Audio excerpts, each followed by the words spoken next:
Thank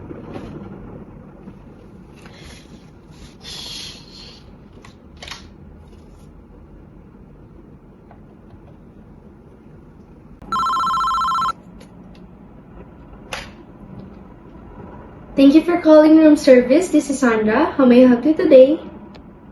I would like to order. May I know your name and room number, please? My name is Elaine and my room number is 910.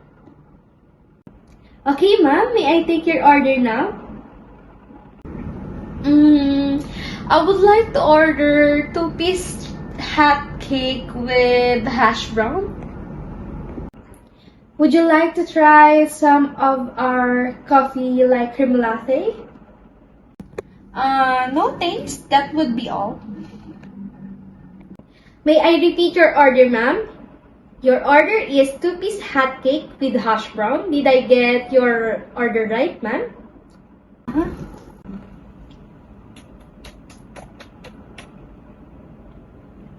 Excuse me, ma'am. Your bill is 450 pesos. For the payment of your bill, is it cash, credit card, or room charge?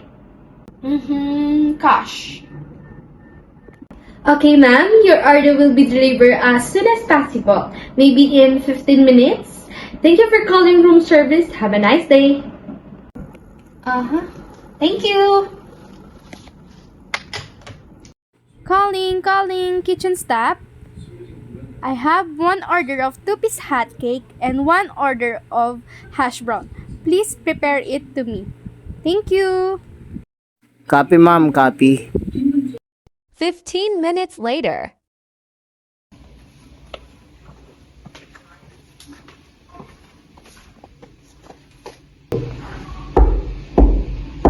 Room service. Good morning, ma'am. My name is Sandra, and I am your room server for today. Here's the room service order. May I come in? Come in! Excuse me, Ma'am Elaine.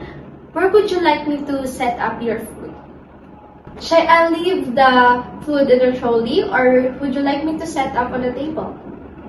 Can you please set up on the table? The room server set up the table.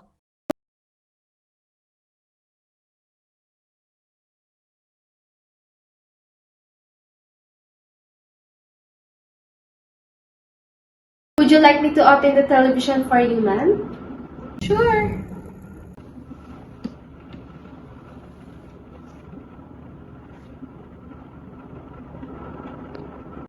Excuse me, ma'am. May I present to you your bill, ma'am? Okay.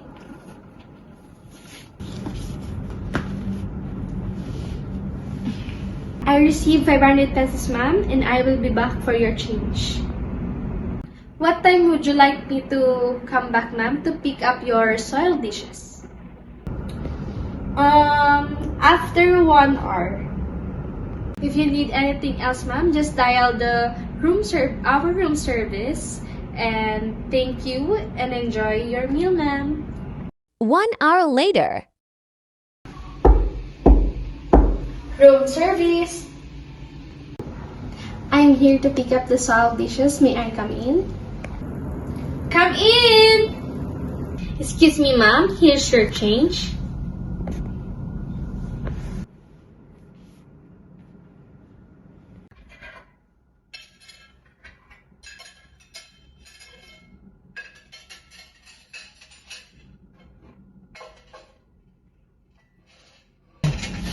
By the way, ma'am, we prepare a party tonight at 8 p.m. in the ground floor.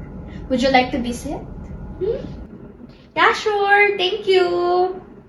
Thank you for staying in our hotel. Have a nice day.